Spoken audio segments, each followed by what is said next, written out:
Hi, I'm Sam Demuth. I'm owner-operator of Demons Rural Services. We're based in the Southern Highlands. For those of you who don't know, that's about 2 hours south of Sydney. We focus on vegetation management. Yeah, grew up in the area, not too far from here. Been here all my life, seen a lot of different changes in the area. A lot of the properties now aren't farms, so to speak. Yeah, they would have been, raised here and moved on, and now properties have been brought and sold.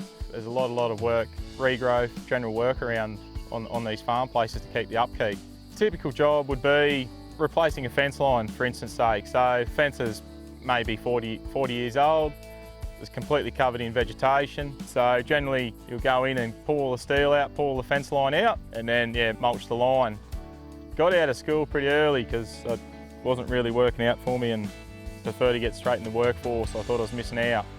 So I jumped into a landscape apprenticeship, and that led to realise that the area I grew up in was very fruitful as far as work goes and variety of work.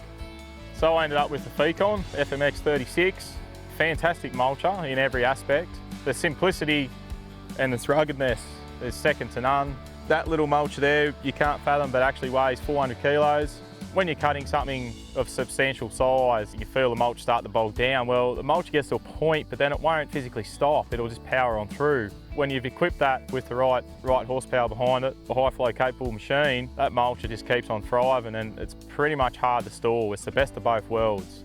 I looked at all the other brands. There's a lot of mulchers on the market in today's world. And the simplicity of the Fecon is the biggest thing. Like, no door, that's no electrical cord going up. One of my other main absolute likes is the way the hoses come down into the unit itself. I've gone through other various mulchers where there's always a hose rubbing, or where the hoses go into the mulcher, there will actually be an item that you could hit up against the side of a tree. And Fecon have done a really good way of doing away with all that, and they have made something that you could put into basically a battlefield of trees, and you will not bend or destroy it. You can't tear the skid off. There's no skid to tear off, and that's one of the main things too. No skid to get hooked up on a stump and grab and twist and buckle, and you end up buckling the whole mulcher. The way they have designed this, as far as I'm concerned, is pretty much foolproof. So your cutting tools on the Fecon, you can select from two on this FMX36, and they are your normal knives, what are on there at the moment. Then you can get a carbide setup for ground engagement. There is some limit to how far that tooth will basically cut that rock in some degree. Like, could be working on some sandstone, and if you didn't have that bite limiter, that tooth could catch that edge of that sandstone and completely devour a tooth, where the bite limiter sort of limits your wear and tear and gives you, for one, longer life out of your teeth and longer cutting power without stalling. It works in two of your own favours, in cutting capacity and also longevity out of your teeth, with something as simple as a bite limiter.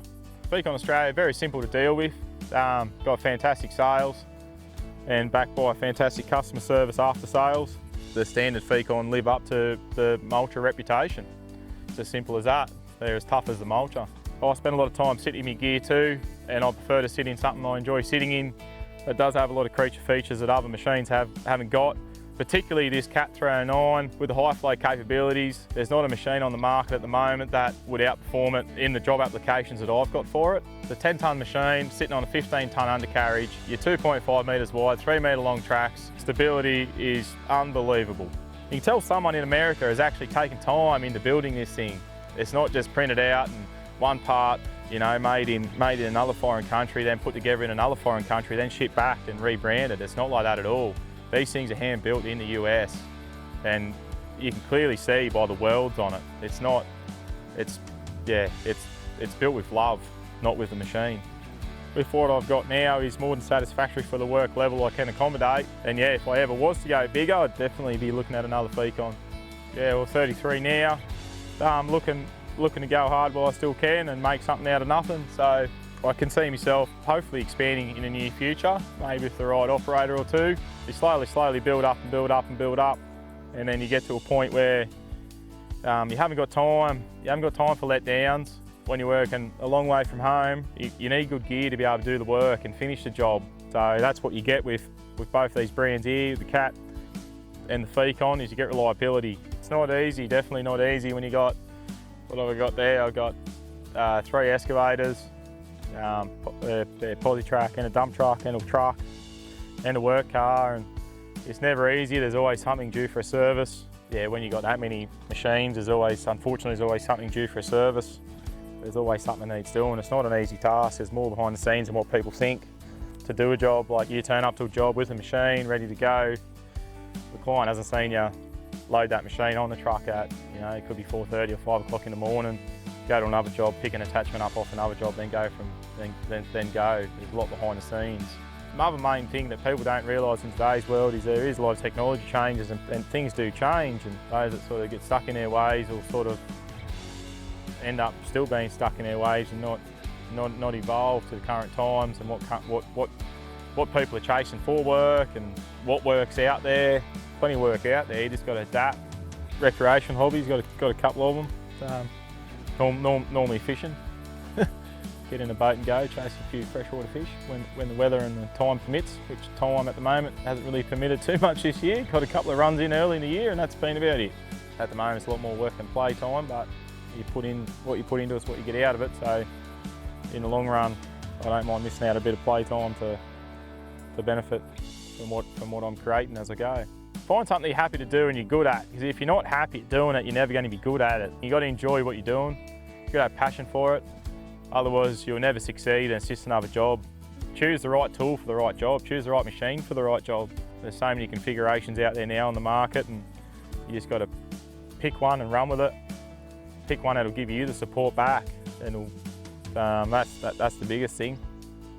Those of you that looking to get started in the vegetation management industry, you can't go wrong past Fecon. They've been going for a long time now. You've got the customer service, you've got the product, you've got everything to back behind what you need. The products are built with passion, and the product's only as good as the people that build it. And I can tell you one thing, these things are built well, so the people that build them must be even better. Anyone that's looking for a bit of property maintenance to do, or looking for jobs to be done around their place, don't hesitate to contact Demuth Real Services. You can get me on Instagram, or you can just simply call me.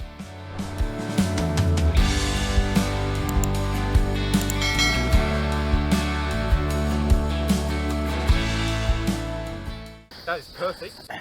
Yeah, exactly the same. Fucking, you got to write this down. I can't get it the same. It goes in here and out there. Can I get one more? Exactly the same. You remember what I said, Wayne? Yeah. Cool. We're good. Oh yeah. That was the first hardest. The second hardest is the end.